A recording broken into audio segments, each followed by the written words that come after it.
কার্যকর করে দেব এই হুমকি দিলেন তৃণমূল নেতা। হাওড়ায় রেড ক্রস সোসাইটিতেও তৃণমূল নেতার হুমকি, হাসপাতালের পরিচালন কমিটির বেদখল হতেই হুমকি।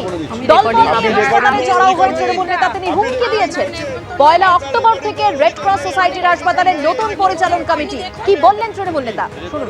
অধিকার নেই আপনার, আপনাকে এফআইআর করব কিন্তু আমি আবার বলে দিচ্ছি। আমি রেকর্ডিং আপনি রেকর্ডিং করার অধিকার নেই, আপনি রেকর্ডিং করছেন, আপনার রেকর্ডিং করার অধিকার নেই, আপনার পারমিশন নেই, এই যে করছেন আপনি আমি আপনার দিদি রেকর্ডিং করার অধিকার নেই আপনার, আপনাকে এফআইআর করব কিন্তু আমি আবার বলে দিচ্ছি। আমি রেকর্ডিং আপনি রেকর্ডিং করার অধিকার নেই, আপনি রেকর্ডিং করছেন, আপনার রেকর্ডিং করার অধিকার নেই, আপনার পারমিশন নেই, এই যে করছেন আপনি আমি আপনার দিদি রেকর্ডিং করার অধিকার নেই আপনার, আপনাকে এফআইআর করব কিন্তু আমি আবার বলে দিচ্ছি। আমি রেকর্ডিং আপনি রেকর্ডিং করার অধিকার নেই, আপনি রেকর্ডিং করছেন, আপনার রেকর্ডিং করার অধিকার নেই, আপনার পারমিশন নেই, এই যে করছেন আপনি আমি আপনার দিদি রেকর্ডিং করার অধিকার নেই আপনার, আপনাকে এফআইআর করব কিন্তু আমি আবার বলে দিচ্ছি।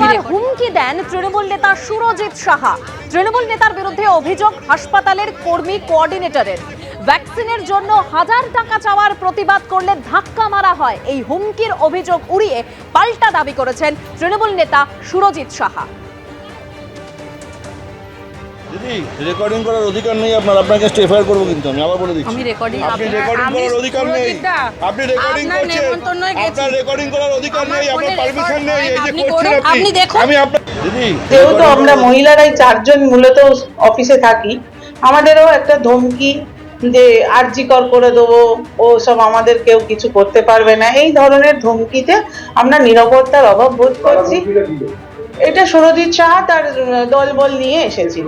সুরজিৎ সাহা হচ্ছে লোকাল তৃণমূলের নেতা এখানকার। মানে আপনারা কি বলতে চাইছেন যে শাসক দলের হাত থেকে রেড ক্রস হাতছাড়া হয়ে যাওয়ার ফলেই কি এই আক্রমণ? একদমই তাই, শাসক দলের হাত থেকে রেড ক্রস হাতছাড়া হয়ে যাওয়ার ফলেই আমাদের ওপর তাদের আক্রোশ পড়েছে।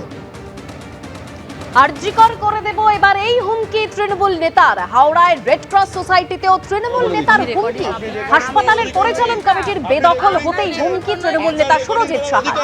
পারমিশন নেই, এই যে করছেন আপনি আমি আপনার দিদি রেকর্ডিং করার অধিকার নেই আপনার, আপনাকে এফআইআর করব কিন্তু আমি আবার বলে দিচ্ছি। আমি রেকর্ডিং আপনি রেকর্ডিং করার অধিকার নেই, আপনি রেকর্ডিং করছেন, আপনার রেকর্ডিং করার অধিকার নেই, আপনার পারমিশন নেই, এই যে করছেন আপনি আমি আপনার দিদি রেকর্ডিং করার অধিকার নেই আপনার, আপনাকে এফআইআর করব কিন্তু আমি আবার বলে দিচ্ছি। আমি রেকর্ডিং আপনি রেকর্ডিং করার অধিকার নেই, আপনি রেকর্ডিং করছেন, আপনার রেকর্ডিং করার অধিকার নেই, আপনার পারমিশন নেই, এই যে করছেন আপনি আমি আপনার দিদি রেকর্ডিং করার অধিকার নেই আপনার, আপনাকে এফআইআর করব কিন্তু আমি আবার বলে দিচ্ছি। আমি রেকর্ডিং আপনি রেকর্ডিং করার অধিকার নেই, আপনি রেকর্ডিং করছেন, আপনার রেকর্ডিং করার অধিকার নেই, আপনার পারমিশন নেই, এই যে করছেন আপনি আমি আপনার দিদি রেকর্ডিং করার অধিকার নেই আপনার, আপনাকে এফআইআর করব কিন্তু আমি আবার বলে দিচ্ছি। আমি রেকর্ডিং আপনি রেকর্ডিং করার অধিকার নেই, আপনি রেকর্ডিং করছেন, আপনার রেকর্ডিং করার অধিকার নেই, আপনার পারমিশন নেই, এই যে করছেন আপনি আমি আপনার দিদি রেকর্ডিং করার অধিকার নেই আপনার, আপনাকে এফআইআর করব কিন্তু আমি আবার বলে একেবারে দিচ্ছি। যে ভাইরাল ভিডিও আপনাদের সামনে রেখেছি সেখানে বলতে শোনা যাচ্ছে যে তো সুরজিৎ সাহাকে যে আপনার রেকর্ডিং করার অনুমতি নেই,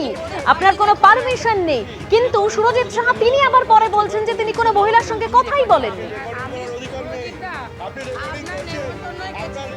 না, সে অনেক রকম অভিযোগ করতে পারে, এটা নিয়ে তো আমার কিছু বলার নেই। দেখুন, কেউ যদি আপনাকেও বলে যে আমি এখন বলি আপনি আমাকে মারধর করেছেন, মুখের কথায় অনেক কিছু বলতে পারে। আসল ঘটনা যেটা সেটা আপনাদের সামনে প্রমাণস্বরূপ আমি এফআইআর করছি, সেটাই প্রমাণ।